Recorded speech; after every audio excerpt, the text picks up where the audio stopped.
So I'd been sober for 6 months, but I had a relapse that was just around the corner. I was over at a friend's place and somebody dropped right round and they had some LSD, and LSD was being sold right in front of me. And I was like, I should have some of that. I'd been away from psychedelics for a really long time while I'd been in Southeast Asia. And I feel that me being away from psychedelics also, which kind of had me wavering, I found that psychedelics in some ways always kept me in a sort of point of direction. So I took the LSD with the intention of healing myself from that affliction that I had that was going on. And it worked. I'd taken lots and lots of LSD before this time, but not with that intention. So it's really the intention behind the experience. And I think within about 4 hours of me taking that LSD, that I knew that my days of drinking were completely over.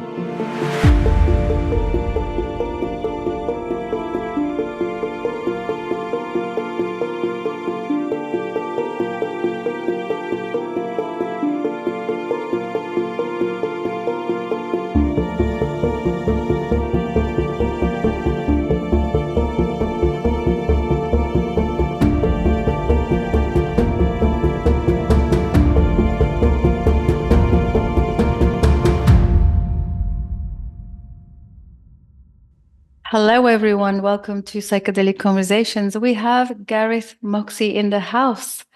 Welcome. So great to have you. Terrific. Thank you for having me.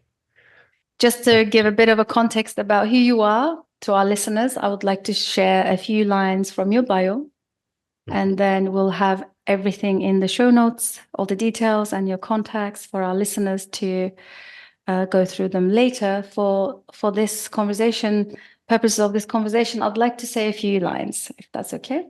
Yep. You are a Ibogaine and 5-MeO DMT practitioner, native of Canada, and highly influential figure in the field of entheogen provision and harm reduction advocacy, based in Vancouver, British Columbia. Yes. It must be a great place to be. So you live there at the moment. You're from there? Yeah, well, I'm actually from the UK. Well, I was born in Canada, but I spent a long time in the UK. I lived in Quebec until I was 8, and then I moved to the UK, and I went to school in Sherborne in Dorset, and but I left the UK when I was 25, so I've been away for quite a long time now. Yeah. Yeah, I can imagine. So, Garyth, what brings you to this space? Well, I guess a few different things. I've been around psychedelics a lot since I was 16. We would go up to Stonehenge Free Festival. I'm 59 now, so Stonehenge Free Festival was something that was going on through the 70s and the early 80s. So we would get, and Sherborne's about 40 miles from Stonehenge, so we would drive up there and go to the festival, and started taking LSD and things like that at a very young age. So the psychedelic world was opened up to me at a very young age, and I spent quite a little bit of time around psychedelics. Back in the early 80s, if you went to festivals, people took LSD at festivals. Now it's more common for people to take MDMA and things like that, maybe a few mushrooms, but back then it was all LSD, and it was all different types of LSD as well, blotters, microdots, liquid acid and stuff. So I was around that a lot. I was also around the inner city, and fell into hard drug use.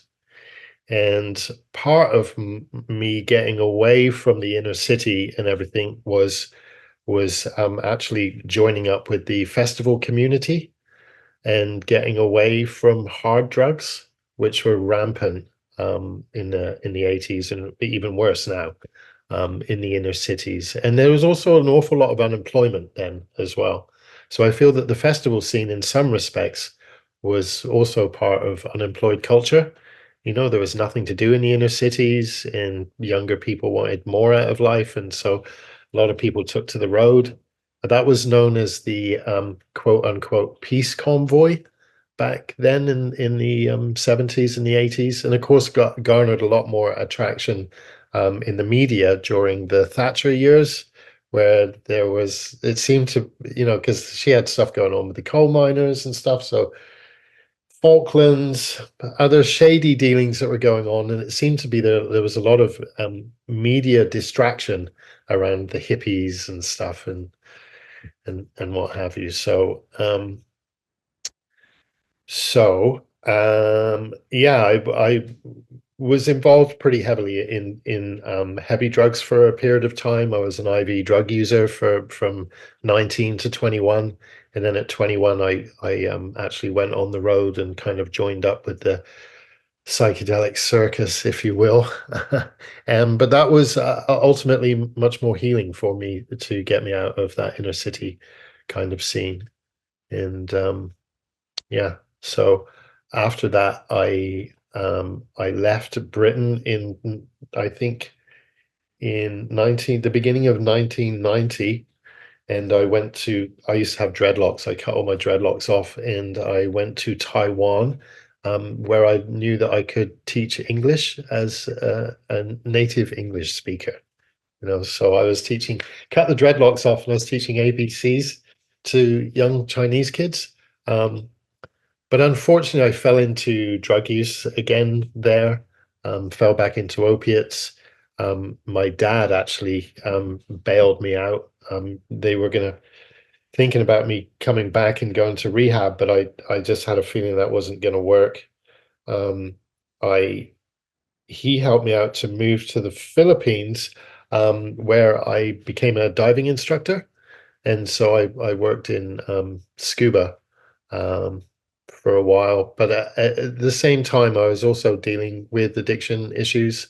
I found rum and methamphetamine in the Philippines. I started going to Alcoholics Anonymous when I was on Boracay Island. Um, and so that was really my first introduction into some kind of self-help and recovery. And that kind of um, that was the beginnings of some kind of recovery, I guess, for me. And I traveled around a little bit more in Southeast Asia. I met a girl in the Philippines from the States, and so I came back to the States with her. And I started going. We lived in Marin County, which is just on the other side of the Golden Gate Bridge, um, which is a pretty heavily psychedelic area, anyhow. And where I was living in West Marin, oddly enough, was where a lot of people that were in Haight-Ashbury, they moved to West Marin. So it was pretty interesting living there and um, hearing about some of the stories of Marin. A lot of the dead used to have houses there and used to spend a lot of time in West Marin as well. So, but that's where I started going to AA a bit more. I would kind of bounce in and out of the program. I would manage to get like 6 months sobriety, and then think that maybe I could have a beer, and then I'd have a beer and be drunk for another 6 months, and then go crawling back into AA as a newcomer and go, "Hi guys," and everybody's, "Oh, welcome back. We've been waiting for you." So, which was a kind of a retread thing that I was doing where, I would get sober for a while, go back into the rooms, then relapse, at 6 months. That's not unusual for people to do with alcohol use disorder. But I wasn't really getting anywhere. I was just kind of I was like a retread, that kept on coming back into the rooms and not really working the program. I have problems with the program. I don't really believe in the disease model or, that label of an alcoholic or an addict. I don't disagree that people go through addiction issues or might have an alcohol use disorder, but that label, I'd always had a problem with that label. And with the rooms, it's always like, oh, unless you come and hang out with us, then it's going to be institutions, jails, rehabs, and death. Which I felt there was a little bit more to it than that, And I'm not, if AA is something that works for people, then have at it. I'm all about harm reduction, and what might work for one person might not be the same for the next person, you know. So I'd been sober for 6 months, but I had a relapse that was just around the corner. And I always knew when that was likely to be happening. And I remember I was over at a friend's place, and somebody dropped right round and they had some LSD, and LSD was being sold right in front of me, and I was like, I should have some of that. I'd been away from psychedelics for a really long time while I'd been in Southeast Asia. And I feel that me being away from Southeast Asia is being away from psychedelics also, which kind of had me wavering. I found that psychedelics in some ways always kept me in a sort of point of direction. And and I also knew what had been going on in Saskatchewan in the 1950s at Weyburn Hospital, how they were treating people for alcohol use disorder and having a 45 to 50% complete abstinence from one or two sittings. And knowing the statistics in recovery and stuff like that, it's normally not very good. So I took the LSD with the intention of healing myself from that affliction that I had that was going on, and it worked. I'd taken lots and lots of LSD before this time, but not with that intention. So it's really the intention behind the experience. And I think within about 4 hours of me taking that LSD, that I knew that my days of drinking were completely over. It was almost like a lot of stuff that I learned in the rooms, or stuff about myself. It's like a penny just dropped, and so I could feel that more than just self-help talk and being in the rooms and stuff like that. But also part of that experience was, yeah, you got to stop hanging out with those people, um, because of that. That thing that once an addict, always an addict, and it's which I really can't identify with that. you know. Um, so part of breaking away from the rooms, um, and then also kind of finding my people again. And I was in San Francisco area, so Burning Man. I came from the festival scene, and so I just got involved with Burning Man for a few years, and that really was like getting involved with community again, getting involved in art projects. I worked on the temple for a few years. So a lot of the weekends were the time was spent working on the piece, and then having some community again and stuff. So so that was a big part of my recovery, was finding something of interest. I really wanted to become an Ibogaine provider then. Um, as I looked into Ibogaine, as I recovered with the LSD, I was very interested in, this is 1989 or something. Yeah, so anyhow, I got back involved with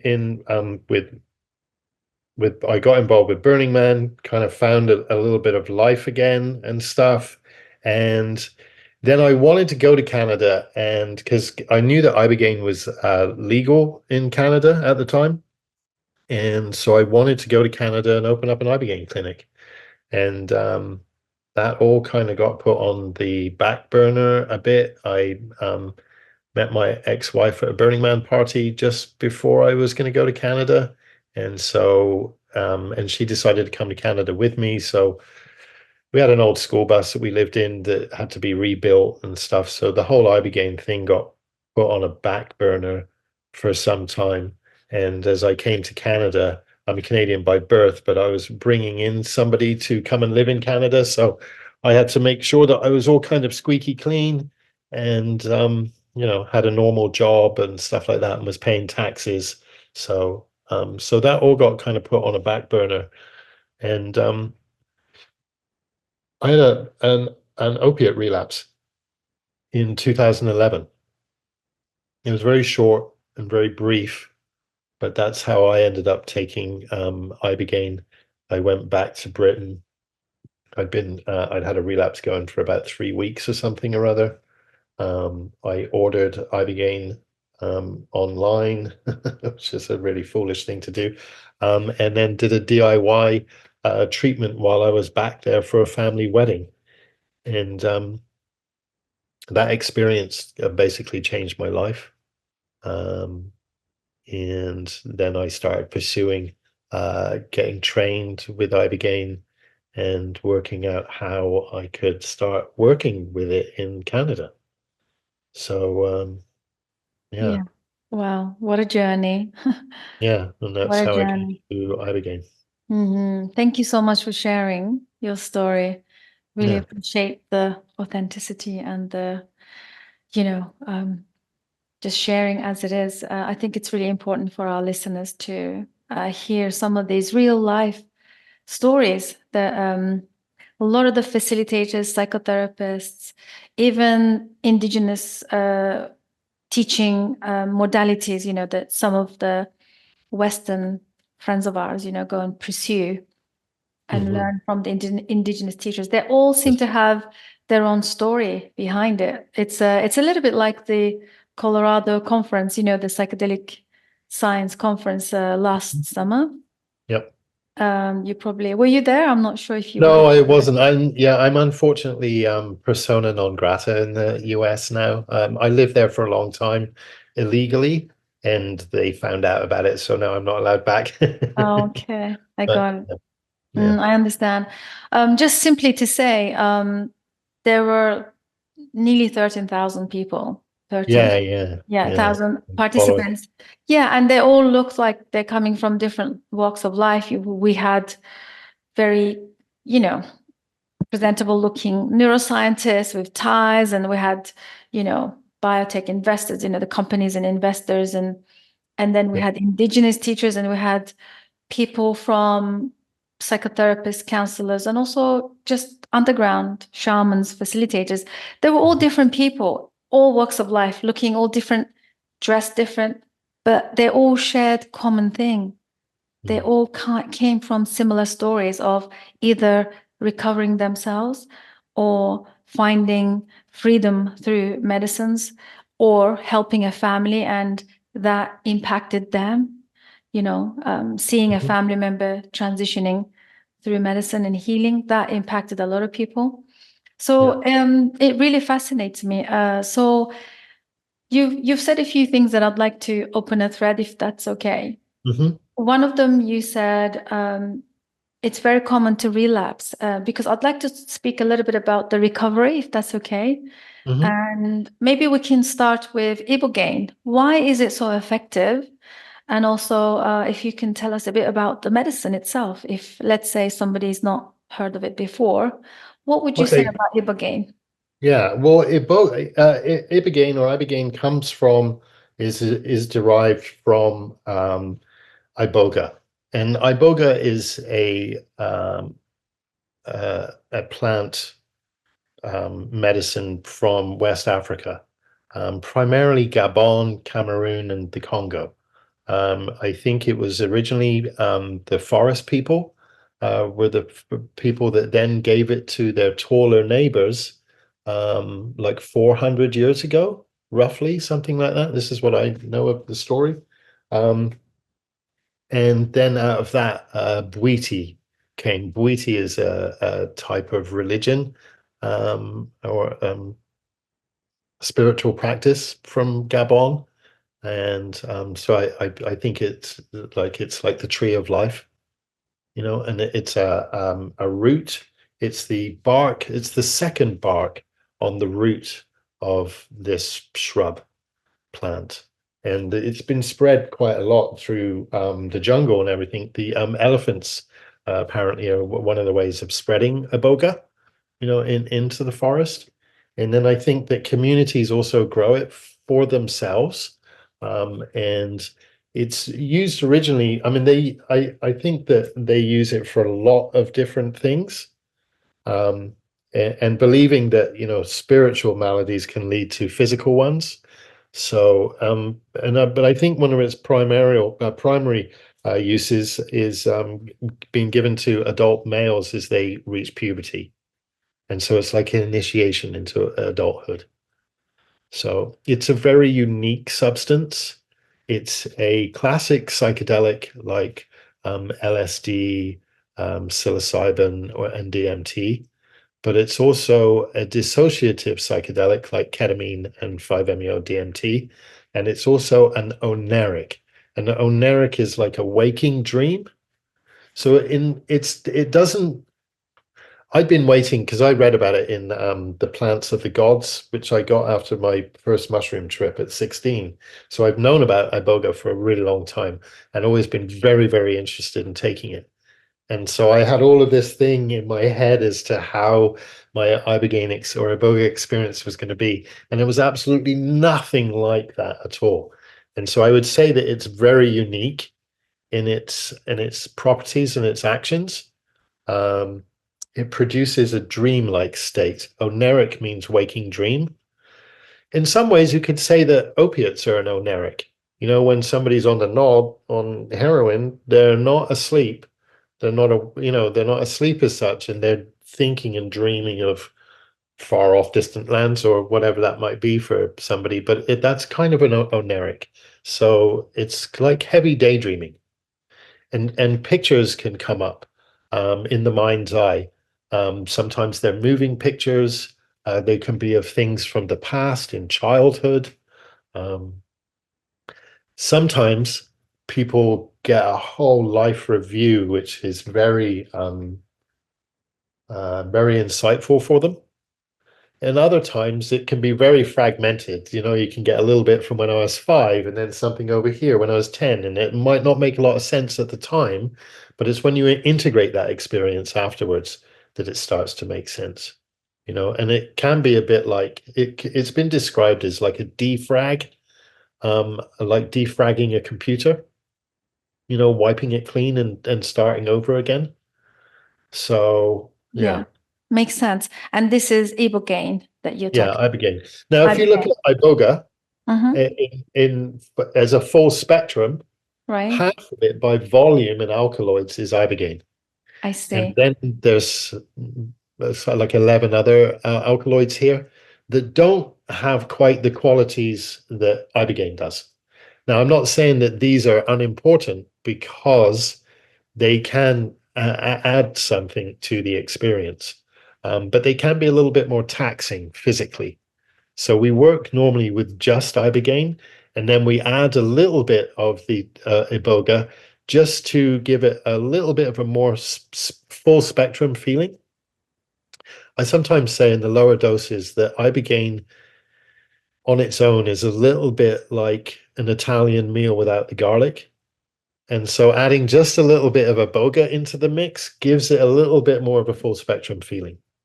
I But understand. as we get into the higher doses with ibogaine, Um, I I feel that there is a more of a full spectrum feeling happening anyhow because of the higher doses of the ibogaine. Mm-hmm. What are the So typical sessions or the duration of a session? What are the typical doses that you would recommend? that really depends. When we are doing flood dosing, we don't really like to work much over about 12 to 14 milligrams per kilogram. We used to work higher than that, but the higher you go with ibogaine, the more risk is involved. Now, ibogaine, unlike a lot of other psychedelics, can kill you.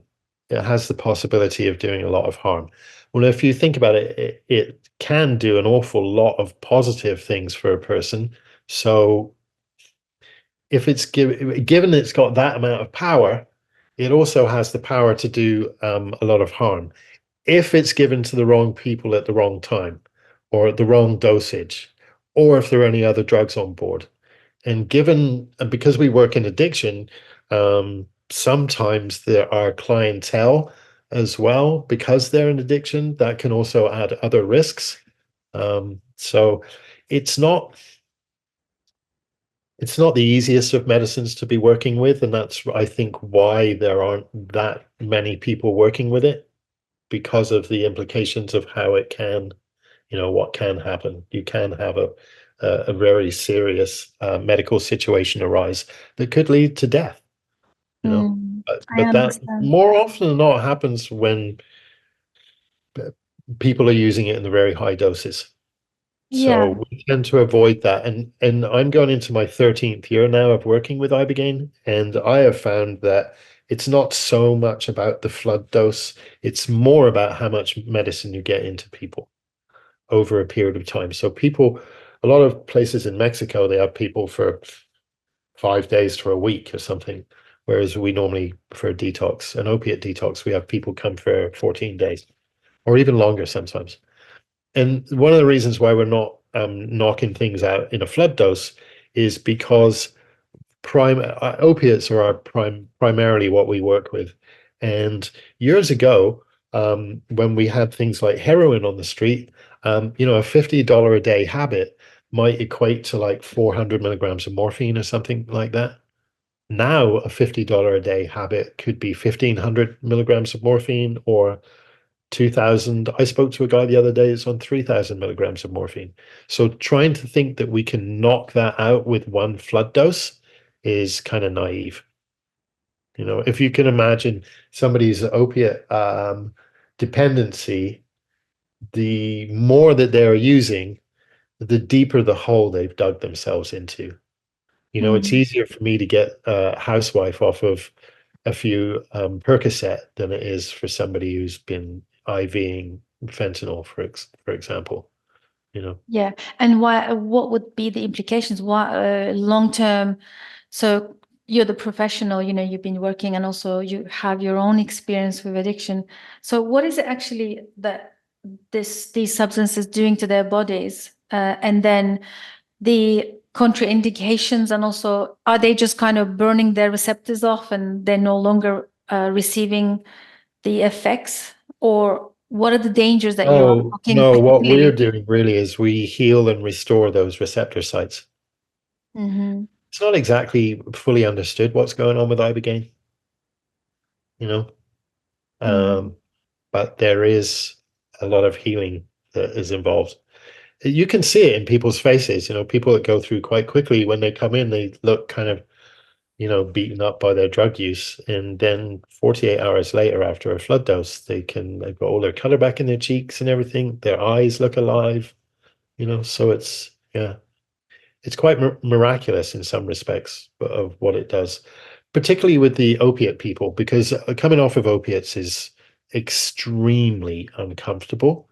And not only for the initial kick or, the initial detox, but then what comes afterwards, which is the post-acute withdrawal syndrome, which can last for months and months or even years for somebody who has, like, the longer you've been using and the more that you are using, then the more recovery time there is involved, And Yeah. so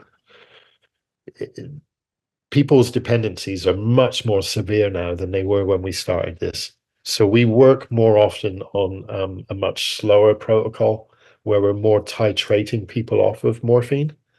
So yeah, we tend to work more like that, which is a saturation model. And so we're not trying to knock it out in one go with a big flood dose. Um, it's like people might take Ibogaine 12 times with us in a 14-day period. And it's in lower doses. And each time we do that, a certain percentage of their morphine dose is then taken off in the afternoon. So basically every day we're doing Ibogaine in the morning instead of an opiate dose. Opiate doses normally last about 4 hours. So they get Ibogaine during that 4 hours, and then I put them back on morphine in the afternoon. But it's always 30% less than the morphine the day before. So the morphine goes down and down and down and down and down. So a lot comes off in the very beginning. And then as we get closer to the bottom, because it's always 30%, 30%, 30%, it's like pushing air into a tire. As you get closer to the bottom, then the numbers are much smaller. So it can be a race to get somebody off of down to 100 milligrams of morphine from 900 in that first week. And then the second week, we're getting them off of that 100 milligrams. Wow. of morphine. Sounds, And so basically their yeah. bodies, as the morphine goes out, the body's then filling up with ibogaine and noribogaine, which is the metabolite. And then that, with the amount that we put into people, we like it to work for about 3 months, where they normally feel pretty good and pretty positive, and mentally they can see the direction they need to go in order to not slip back into addiction, because the addiction is kind of like a vacuum cleaner behind them, waiting to suck you back in. And but the ibogaine kind of gives people that kind of a jump start to get out in front of the vacuum cleaner and hit the ground running, and doing all of the right things. So it's not really just about the ibogaine. And quite often, people have a tendency to put all of their eggs into the ibogaine basket, and it's really just a tool at the end of the day. We get benefit maximization if we can do more for the client, like send them off to an ibogaine aftercare facility, or work out what kind of aftercare might be good for them, and then also having them work with a good drug and alcohol counselor. And we have a few of those that we work with. Wow. It sounds so specific, Gareth. This sounds like a very complex process that maybe what about those who don't have the family, the support, the environment, the finances for this kind of Yeah, I detoxification? know it's a shame. I feel that, especially the way that we work when we do opiate detoxes, that we work slowly with people, is that the risks are not anywhere near as high. And one of the reasons why ibogaine is not legal is because of how risky it is. Now, I feel that eventually the powers that be will be working with ibogaine, and I feel that they will work slowly. Because but unfortunately, we're in that position where it has to be done privately, so there isn't any assistance. Insurance companies can't pay for this or anything. So unfortunately, it's in private hands, and treatment is often quite a bit of money, which most people in addiction don't have unless they're highly functioning. We work with a lot of highly functioning people as well that might have businesses and things, and maybe a lot of people wouldn't even know that they have a drug problem, you know. Um, So yes, it's an fortunately, insidious. that's what I Yeah. feel in the future, is that governments and health agencies will start working with ibogaine eventually. It's just jumping through some hoops, clinical trials and things. At the moment, it's like a hot potato. They're like, I don't want it. You have it. I don't want it. Because of the clientele and um, yeah, and the risks that can be involved with it. So most people don't really want to get involved with it, or people do for a period of time, and then they're like, yeah, I mean, that's not for me. Yeah. I was going to ask you, what about what's your thoughts on can ibogaine be used for cannabis addiction or cannabis abuse? Could be, yeah. It's really Mhm. about the intention behind it. People use it for porn, gambling, which are all behaviors. And often it's about getting to the root causes of the behavior, because all of those things, like, could be a distraction, just a general distraction, which is what often a lot of the drug use is. So it's not just about substance, but also behaviors as well, which are in some ways the same as drug use. You know. Yeah. Yeah. And But it's about getting to the trauma Mhm. underneath, which is normally the driver for a lot of these situations. I was just going to bring us there again. Was going to ask you about your opinion on trauma. You said that the people who are addicted or in addiction, they have a high chance of relapsing. What kind of trauma they have that, because trauma is very complex, and I think a lot Yeah, of people have trauma. it's not necessarily the type of trauma, but how it is perceived by the traumatized person. Hmm. Like, so one person can go off to war and come back and it hasn't been affected, whereas another person can and be, completely disabled with PTSD. So Yeah. yeah, so it's really about the perception of trauma, and then with that trauma, like people get pulled into drug use, you know. Would you say there is maybe like a common predisposition in people that are in the drug abuse? Yes, trauma and other things like ADHD, because I'm neurodivergent, and so I've always been drawn into dopamine, getting it from somewhere or other, and didn't find out about that until I was in an AA meeting when I was 35. That I had, and I've just recently been diagnosed. So actually, quite a fair percentage of the people that we work with have ADHD or neurodivergent, or they have issues with anxiety and depression, which more often than not comes from trauma or the roots of it. Yeah. And So it's really doing it. would you say that it's increasing now, or is it because we're becoming aware as opposed to Probably past? because we're just becoming more aware. My Yeah. age group, ADHD wasn't even talked about. Now I think it gets banded around a little bit too much. And also as a society with these things, that's also contributing to just a general lack of, or, people's attention being affected. But somebody who's actually neurodivergent, a lot of people say, oh, I'm ADHD or anything, but somebody who's actually got ADHD, it's can be quite a thing. Mhm.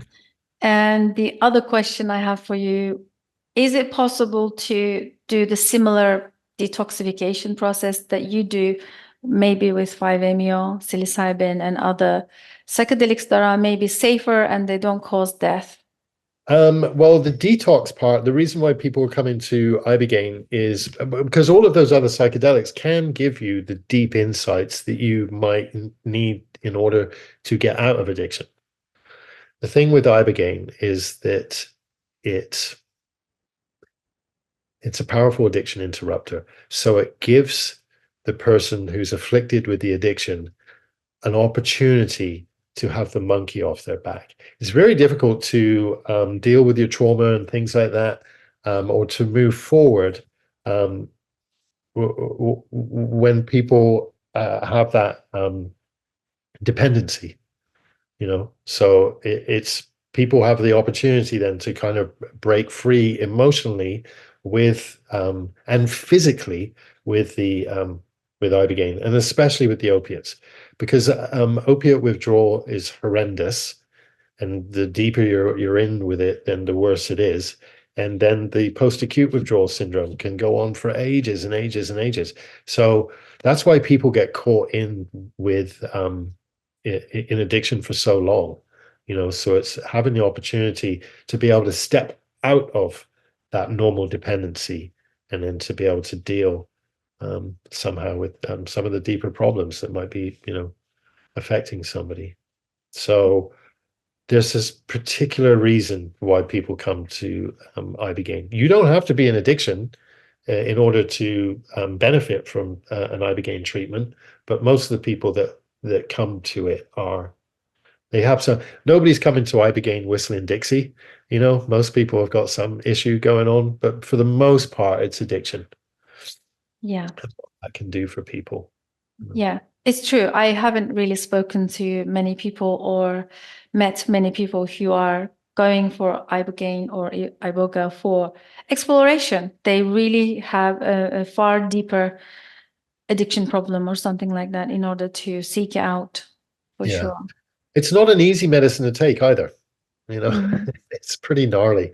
A lot of your imperfections, shadow stuff can be brought up to the surface that then you're very aware of them, but that's often part of that healing process. Yeah. So it's not easy to take by any means. Hmm. Yeah. But but it Well, also has a very powerful antidepressant effect. And when people are going through an opiate detox, once you come through, then on the other side, you just feel like shit.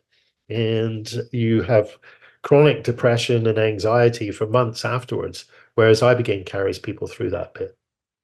And it's not like after 3 months, people wake up in withdrawal and they're all uncomfortable. They just don't quite have that same protection around them. you know, and it's what it does is it allows people to step back to their old pathways, reward pathways, and instead of those continuously trodden ones, like every time somebody drinks or uses or snorts a line of blow, then they're reinforcing a reward pathway through neuroplasticity in their brain. And so what the ibogaine does is it comes in. If we can think of our brain, this is a reasonably good analogy, as a ski mountain, with those certain runs down it that have been reinforced every time somebody uses drugs. So the ibogaine treatment is like a blizzard over the top of the mountain. So then they can go back to old pathways or start new ones in that reward system. So, and then that's what we hope for, is that, during that period of time, that 3-month period, then they will do a lot of self work, and do stuff to rediscover themselves instead of, hanging out with those people that they shouldn't be hanging out with or going to those places and things, you know. Yeah. So Yeah. I'm just thinking about the families and the loved ones that are, because I can imagine how difficult for them to experience a family member who are in recovery. It must be horrendous for the family members well, as it well. affects everybody. It's not just the person that is going through the affliction. All family members and everything get involved. I was just talking to a mom on the phone earlier on today, and it's like mentally she's already kind of buried her son, because she feels that could happen any day, you know. So yeah, that has an incredible amount of strain on the family, especially when there's opiates involved, and you know, or Yeah. any addiction really. It's always a big Yeah. strain on everybody involved. Yeah. So, changing subject a little bit, how did they discover this was good for addiction recovery? Oh, okay, interesting story. Howard Lotsoff and his wife Norma and a few other people, beatniks in New York City in 1962, they were trying everything. And Howard had a chemist friend that came to him and said, "Oh, I think you might be interested in this. This is ibogaine." So him and a few others, they did this ibogaine experience, a West African hallucinogen, and it was quite a harrowing ordeal as it is when you take ibogaine. And then as he came out of the experience, because it lasts a very long time, as he came out of the experience, like 36 hours later, he realized that he was not in opiate withdrawal because he was using opiates and cocaine. So he was not in any kind of narcotic withdrawal. And him and his friends discovered that in 1962. And so, I mean, it's been in indigenous use for thousands of years, probably in the jungle, and then 400, the last 400 years with the taller neighbors.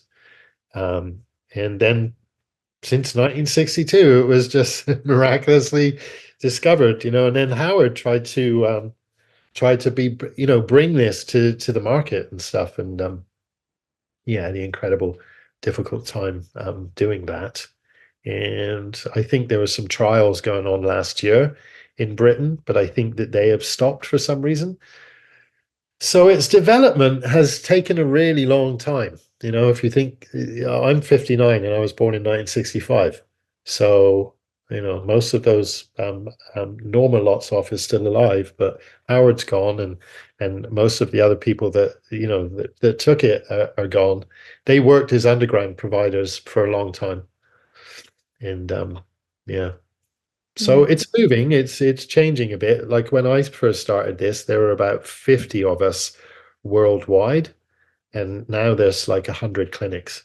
So it is becoming, more and more well known now, but it was discovered a long time ago, and in our world anyhow. And yeah, Mm-hmm. it's not like well, I think that when they were told in Gabon, people were getting people off of heroin with this stuff, and they were like, yeah, sounds about right. Another day in the field type of Yeah, thing. yeah, yeah, yeah. Of Mhm. course, they don't have that kind of issue, in Gabon. So yeah, Mhm. Yeah, this is brilliant. Thank you so much for sharing. One last question about the harm reduction. What would you say to our listeners who are interested? Because I'm hearing that you also mentioned that, which is interesting. You said buying online. I'm yeah. guessing a lot of people are trying to have this medicine, whatever it takes, however it takes. What would you Mm. say? What would be the best approach? Well, a DIY is pretty foolish, and I was desperate, and that's why I did that. you know. And I skipped a lot of things. I didn't get an EKG and blood work and liver function test, which are crucial when you are going to work with this medicine. Also, I didn't know what I was doing. I took way too much, and I really shouldn't have made it, but for some reason I did. I squeaked through. So I wouldn't ever encourage anybody to do anything like I did. That was pretty foolish. Um, so unfortunately, it is kind of expensive, and most people are going to Mexico. From Britain, though, there's some people in Spain that are working with it, and also Portugal. Um, got a friend there, Tambuli Rasa, I think.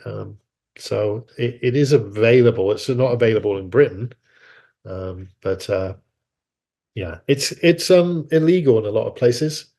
It's illegal in the States. It's a Schedule 1. It's a Schedule 6 here, I think. It's illegal in Britain. Well, anything's illegal in Britain apart from cigarettes and tobacco. So yeah. So yes, and then also it has a lot of contraindications if it's coming in at the same time as other medications. There can absolutely be no stimulants anywhere near ibogaine. People have to be off cocaine for at least a week or even more before taking it. Um, and then also, we get people switched over to morphine before we start working with people. So even if people are on fentanyl and stuff like that, it's not good to be working directly against those kind of substances. So yeah, it's complicated, and it's kind of like underground medical stuff that's going on. If people go to places in Mexico, they often have full medical facilities where there's doctors and stuff like that, you know. So Yeah. yeah, it's a very complicated substance to be taking. So yeah. And there Mhm. are also underground providers. They just need to be found. And if there's a will, there's a way. There's different groups and what have you on the internet where you might be able to find a provider that might be able to come and work with you. But normally we encourage people to go to a more above ground medical facility if they can. So Yeah, because we need to be absolutely careful. It's not yes, yeah, your regular psychedelic medicine that you can just go and explore yourself.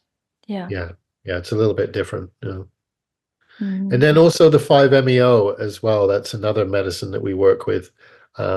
And there's a very powerful synergy that happens with ibogaine and 5-MeO. We use the 5-MeO at the end of a treatment. The 5-MeO is kind of the crown jewels of psychedelics. And also you have to be very careful with 5-MeO DMT as well. There's a possibility that people can be traumatized by that medicine. The deeper you go in with a medicine like that, the less egoic structure there is of yourself. And that can be very destabilizing for people if there hasn't been the right preparation or the right steps haven't been made. Like we never throw anybody in the deep end of the pool. We always start very small with medicines and then increase dosage, and so slowly move towards deeper water. But we're never in a hurry to uh, to go there. Mm. This is brilliant. Thank you so much for that. It's fantastic. So it's like it's a process, right? You take the It person, is. It detox, is. Yeah. meditation, yeah, Yeah. and then moving into more of like self-awareness, and then this hopefully the psychospiritual exploration, like you said in your bio, with other psychedelic Yeah. medicine. Yeah, so we encourage people to work with something. It's not like, people have to do replacement therapy with psychedelics from the drugs that they were using. Um, but we find that if people engage with medicines or a certain psychedelic um, every now and again, it could be 4 times a year, twice a year, once a year, or something. But it's about um, connecting with that deeper part of yourself that knows a lot of the answers, and takes us away from this normal 2.0, that baseline consciousness, that where we live. When we do the psychedelic work, it's like you're engaging with the innate healer part of ourselves, which has a lot of the answers. Yeah. So, and then This. also working with an integration specialist can be, benefit maximization. Mhm. Yeah, totally. This has been very helpful. Thank you so much, Garyth, for all your wisdom and everything that you've shared with us today. Thank you. Where can our listeners find you? Talk to us a little bit about your clinic, and if anyone's hearing this conversation and they are interested and they are maybe in your area, what's the procedure look like? Well, we're in a realm center. We can just be found with a Google search. We're in Vancouver. We work out of Vancouver and outside of Vancouver. We are away at the moment, which is a little bit up the coast from North Vancouver. So yeah, we can just be found through a Google search. Um, and then I can be found also through social media, Garyth Moxey. So yeah. Sounds great. Thank you so much. And we hope to have you back soon, maybe in the future for part two. We always love a returning guest Yeah, as well. yeah. Maybe I Mhm. could talk a little bit more about 5-MeO. Yes, I I think just so. completed a training course last year. I've been working with it for a long time, but a training course came up, and I just really had to get on it because of all of the people that they had contributing to the training was people that have been working with it much longer than I have, and so we got all of their input as well, and so that was a Mhm. very worthwhile thing that I did last year. Amazing. Yes, we haven't got time for the 5-MeO, and I'm sure, like you said, it deserves a whole episode to dive into it for Yeah, sure. yeah, Mhm. very We'll special. do that. We'll do that. Thank you so much again. Really appreciate your time. Yeah, thank you, Susan. It was a pleasure for you to have me. I really enjoyed it. So Of thank you course. so much. Thank you, everyone, for tuning in. Hope you guys enjoyed this conversation. Please do get in touch. Drop a comment below. Don't be shy. Join the conversation, and I'll see you guys on the next one. Bye for now.